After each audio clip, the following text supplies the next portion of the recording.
तमाम तारीफ़ उस बुलंद व बाला अल्लाह के लिए है जिसने पैदा किया और दुरुस्त बनाया, जिसने अंदाज़ा लगाया और हिदायत दी, जिसने चारा निकाला फिर उसे स्याह कूड़ा बना दिया। मैं अल्लाह जल्ला व अला की हम्द करता हूँ और उसका शुक्र बजा लाता हूँ, उसकी बारगाह में तौबा करता हूँ और उससे मग़फ़िरत तलब करता हूँ।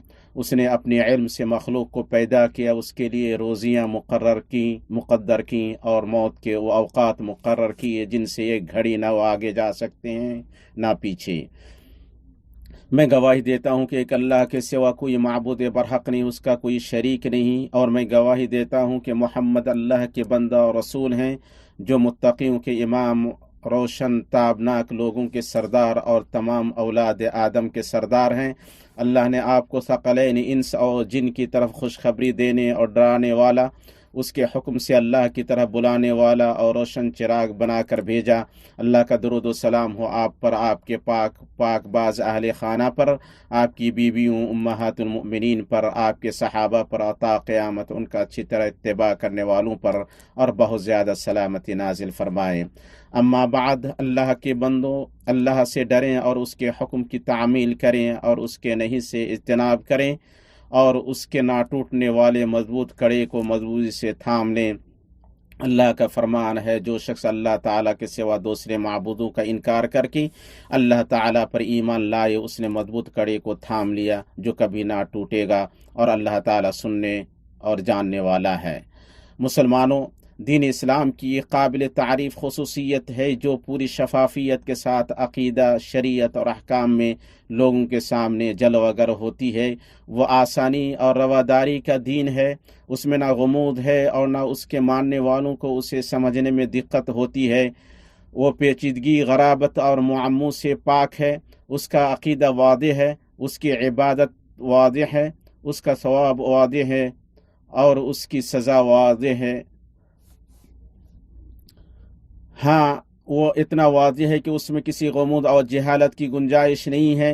वो यकीनन दीन इस्लाम है जो अपने उसूल व फ़ुरू, वसाइल व मकासिद और क़वाइद व मसादिर में ताबनाक, रोशन और साफ़ सुथरी शरीयत है।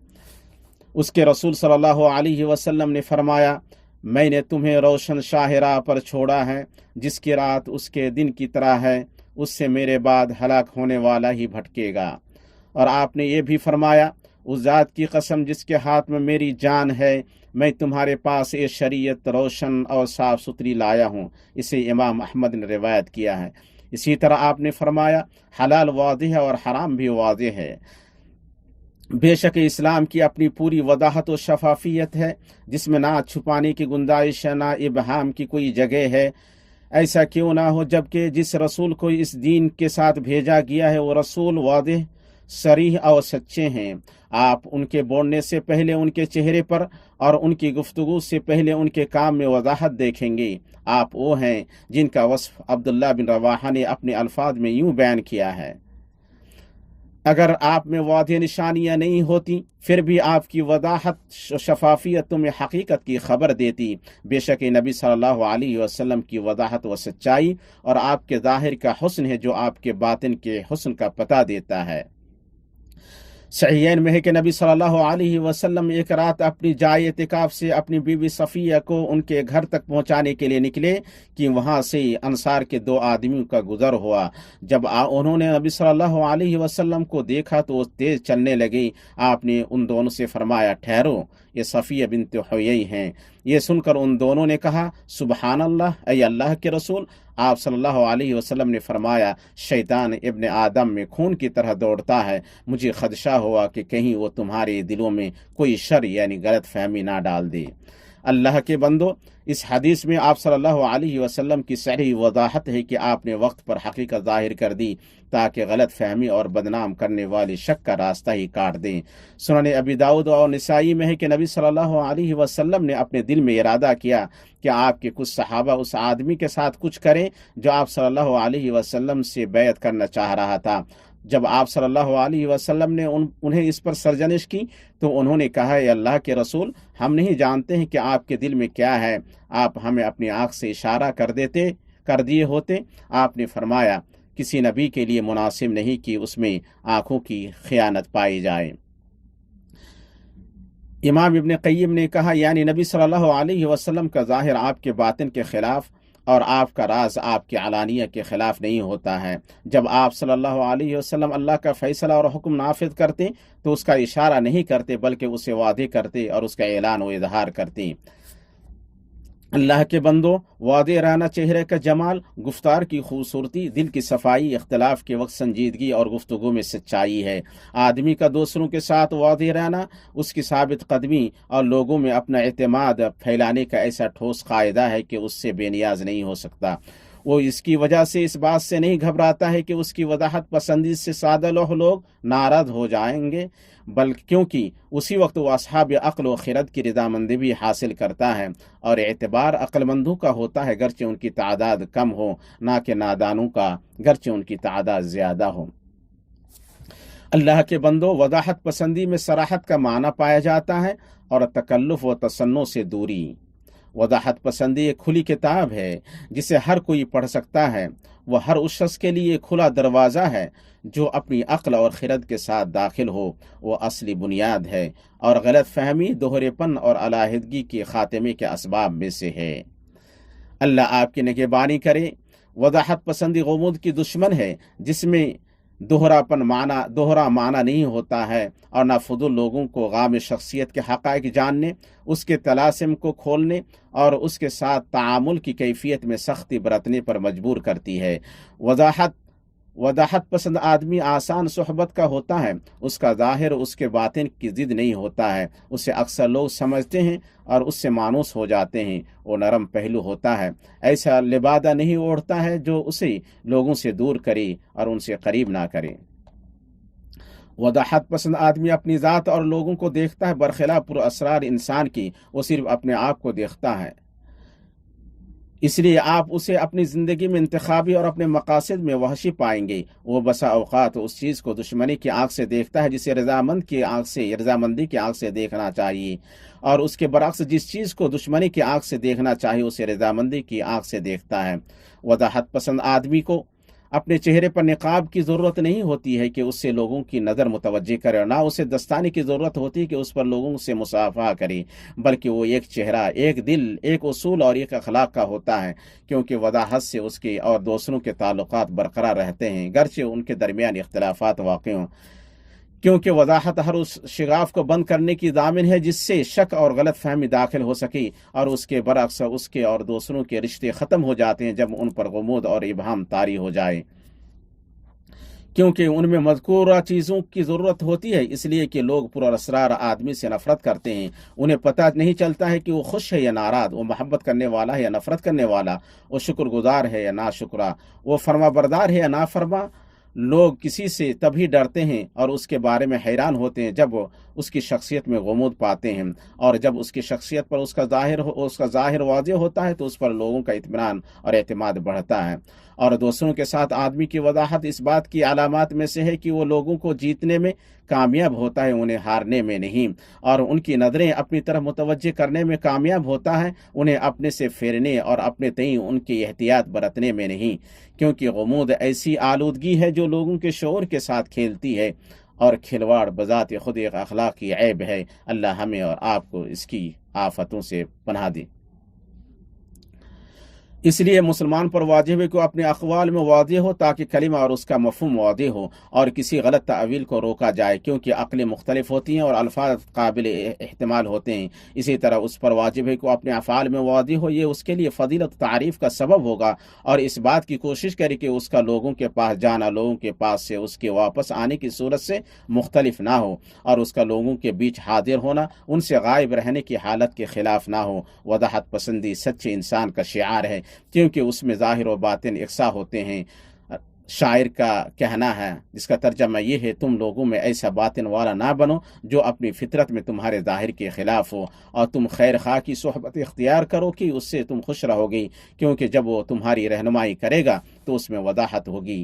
اللہ کے بندو، آپ جان لیں کہ آدمی میں وضاحت دائمی ہو، استثنائی حالت میں نہ ہو۔ اسی طرح یہ قابل افسوس ہے کہ وضاحت پہلے نہ ہو کر بعد میں ہو، کہ غموض اور مجاملات کی قبر میں مدفون رہنے کے بعد اسے اختلافات اور لڑائیاں या कब्र से उखाड़ें।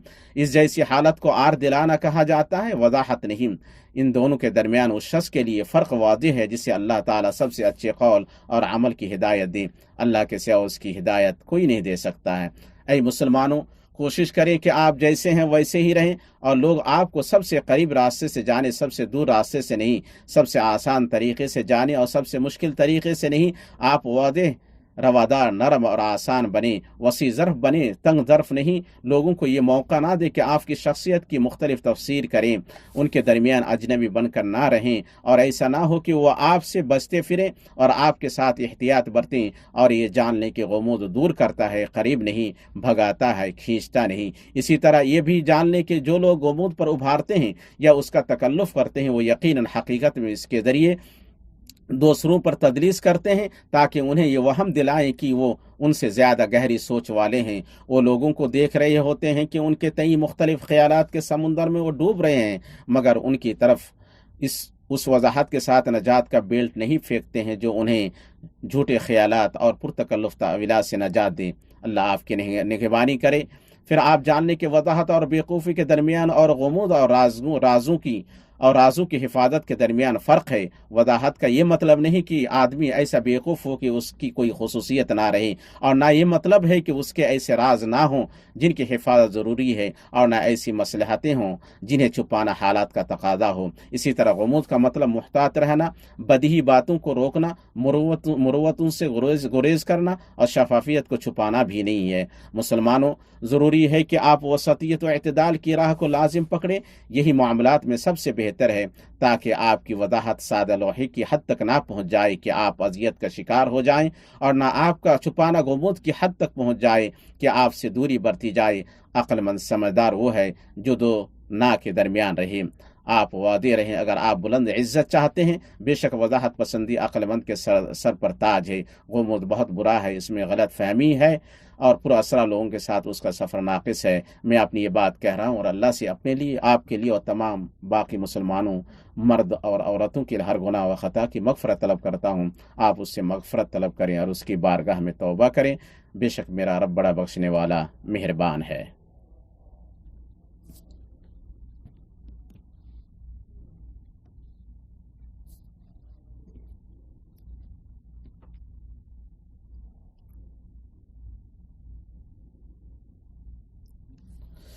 हर तरह की तारीफ़ अल्लाह के लिए है, उसके एहसान पर, और उसके लिए शुक्र है उसकी तौफ़ीक़ व नवाजिश पर।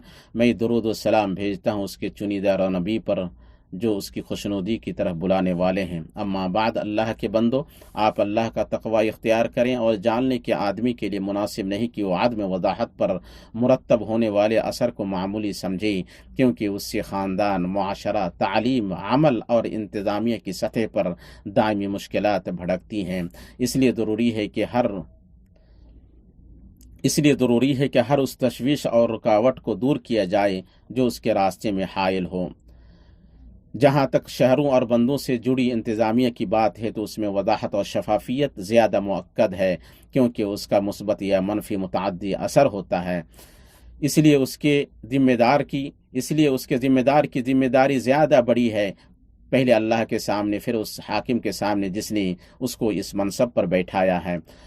और मुआसिर गवर्नेंस के उसूल की बात ज़्यादा इसलिए की गई ताकि इंतज़ामिया, माल और पैदावार को मुनज़्ज़म किया जाए। आम मफाद का ख्याल रखने और शफाफियत व अमानतदारी के उसूल को बरूए कार लाने और बदअनवानी को रोकने के लिए गवर्नेंस के मफ़हूम का कोई मतलब नहीं अगर वो अपने 3 आम मेयारों से खाली हो। पहला मेयार है, हाकिम ने मुआशरे के आम मफादात को मुनज़्ज़म करने के लिए जो कवानीन बनाए हैं उनकी तामील और पाबंदी। फिर हेरा फेरी से अवामी माल की हिफाजत के लिए माली सलामती का मेयार है। फिर शफाफियत और इंकशाफ का मेयार है, जिसका मतलब है सरही वदाहत, ताकि मतलूब अंदाज में मुतल्लिक़ा अफराद को काम के हालात को समझने में शरीक किया जाए। ये सारे मेयारात कोई नई चीज़ नहीं है, बल्कि इस्लाम ने उनमें से हर एक पर अलहदा उभारा है। ये मेयारात जब उनके ज़िम्मेदारों की आंखों से ओझल होंगे तो उस वक्त अमानत के हक़ में दर्दनाक गिरावट और मायूसकुन नाकामी होगी। अल्लाह आप पर रहम करे। फिर आप जान लें कि इसी तरह वजाहत के माली इंतज़ामी मकसद की ताकीद कम नहीं है। جب اس کا تعلق رضاکارانہ اور رفاعی کاموں اور اوقاف سے ہو، کیونکہ مذہبی جذبہ اور سماجی کلچر سے ان کا گہرا رشتہ ہوتا ہے، اور ان میں سے کئی کاموں کا نظامی یا ادارہ جاتی نگرانی کے تابع نہ ہونے میں اس بات کا گمان ہے کہ ان کے بعض ذمہ داروں نے وضاحت اور انکشاف کے پہلو کو نمایاں کرنے میں تساہل برتا ہے۔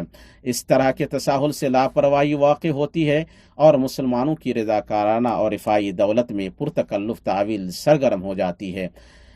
ان متعلقہ جمعیتوں کے خیراتی یا رضاکارانہ ہونے کا یہ مطلب نہیں ہے کہ ان سے ان کے انتظام، ان کے خرچ کرنے کی جگہوں اور ان کے سرچشموں میں شفافیت اور وضاحت رکھنے کا مطالبہ نہ کیا جائے، اور نہ یہ مطلب ہے کہ وہ تنقید اور احتساب سے پرے ہیں، کیونکہ ان کے ذمہ داروں کو صدقہ وعطیہ کرنے والوں کی طرف سے امین بنایا گیا ہے۔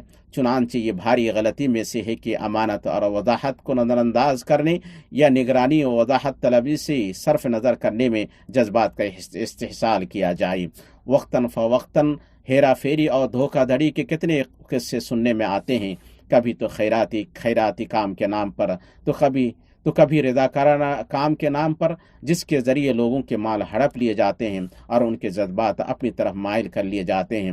اور اس میں کوئی تعجب نہیں ہے، کیونکہ جب معاملہ خیراتی جذبے سے متعلق ہوتا ہے تو لوگ بہت زیادہ دھوکہ کھا جاتے ہیں، کیونکہ اس کے تئیں مذہبی پہلو غالب ہوتا ہے، اور یہ جذبات کو مائل کرنے کے سب سے وسیع دروازوں میں سے ہے۔ عبداللہ بن عمر رضی اللہ تعالی عنہما نے کہا، جس نے اللہ کے نام پر ہمیں دھوکہ دیا، ہم اس کے دھوکے میں آ گئے۔ اس کے بعد ہماری اس گفتگو سے مراد یقیناً تعمیم نہیں ہے، کیونکہ بہت سے خیراتی اور رضاکارانہ ادارے ہیں جو کہ منظم، پختہ اور امانت دار ہیں، ان کی قابل قدر کوششیں ہیں، بلکہ یہ گفتگو انفرادی حالات یا نیم اجتماعی اداروں کے لیے خاص ہے، جن میں معتبر وضاحت و شفافیت نہیں ہوتی ہے، اور نہ ہی ان کے پروگراموں میں پسندیدہ طریقے پر مالی نظم و ضبط ہوتا ہے جو نگرانی اور احتساب کے تابع ہو، تاکہ ان لوگوں کے سامنے عذر پیش کیا جا سکے جنہوں نے ان کو اپنی صدقہ اور زکوٰۃ کا امین بنایا ہے۔ سنیں، ان اعمال کے ذمہ دار اللہ تعالیٰ سے ڈریں، اور یہ جان لیں کہ لوگوں نے اپنے جذبات کے ساتھ انہیں اپنے مالوں کا امین بنایا ہے، اور یہ کہ ان میں ہیرا پھیری کرنا یا باطل تعویلوں اور ٹیڑھے عذر کے ذریعے انہیں حلال سمجھنا اور غیر ذمہ دارانہ انارکی انہیں اللہ اور لوگوں کے نزدیک ان کی غلطیوں سے عہدہ برآ نہیں کرے گی، اور نہ اس بات سے انہیں چھٹکارا دلائے گی کہ جس کی انہوں نے تعویل کی، جسے حلال سمجھا اور جس میں لاپرواہی برتی، وہ دنیا میں ان پر وبال ہوگا اور آخرت میں ان کے خالق کے پاس کٹھن حساب کا سبب ہوگا۔ اور آپ کا رب کسی پر ظلم نہیں کرتا۔ اے اللہ، تو درود و سلام نازل فرما محمد پر اور آل محمد پر، جیسے تو نے جہانوں میں درود نازل فرمایا ابراہیم پر اور آل ابراہیم پر، بے شک تو لائق حمد و صاحب عظمت ہے۔ اے اللہ، تو راضی ہو جا ان کے چار ہدایت یافتہ خلفاء ابو بکر، عمر، عثمان اور علی سے، تیرے نبی محمد کے باقی صحابہ سے، تابعین سے، اور ان لوگوں سے جو تا قیامت ان کا اچھی طرح اتباع کریں۔ اے اللہ، تو اسلام اور مسلمانوں کو غلبہ عطا فرما اور اپنے دشمنان اسلام کو رسوا کر۔ اے اللہ، تو اپنے دین، اپنی کتاب، اپنے نبی کی سنت اور اپنے مؤمن بندوں کی مدد فرما۔ اے اللہ، تو ہمیں ہمارے وطنوں میں امن عطا فرما، ہمارے پیشواؤں اور سربراہوں کی اصلاح فرما، اور سرپرستیوں لوگوں میں کر اور ہماری سرپرستی ان لوگوں میں کر جو تجھ سے ڈریں اور تیرا تقوی اختیار کریں اور تیری رضامندی کی پیروی کریں۔ اے رب العالمین، اے اللہ، تو ہمارے امام اور ولی امر کو ان اقوال و اعمال کی توفیق دے جو تجھے پسند ہو اور تو ان سے راضی ہو۔ یا حی یا قیوم، اے اللہ، تو ان کے مشیروں کی اصلاح فرما۔ یا ذی الجلال والاکرام، اے اللہ، تو ان کے ولی عہد کو ذمہ داری میں توفیق بخش جو ان کے سپرد کی گئی، اور ان میں شہروں اور بندوں کے لیے بھلائی لکھ دے۔ اے اللہ، تو ہر جگہ مسلمانوں کے حالات سدھار دے، انہیں اپنی نعمتوں کا شکر گزار بنا کہ ان کے ذریعے تیری تعریف کرے، انہیں قبول کرے، اور اپنے جود و کرم سے ان نعمتوں کو ان پر مکمل کر دے۔ یا اکرم الاکرمین، اے ہمارے رب، ہمیں دنیا میں بھلائی عطا فرما اور آخرت میں بھی بھلائی عطا فرما، اور ہمیں آگ کے عذاب سے بچا لے۔ سبحان ربک رب العزت عما یصفون وسلام علی المرسلین والحمد للہ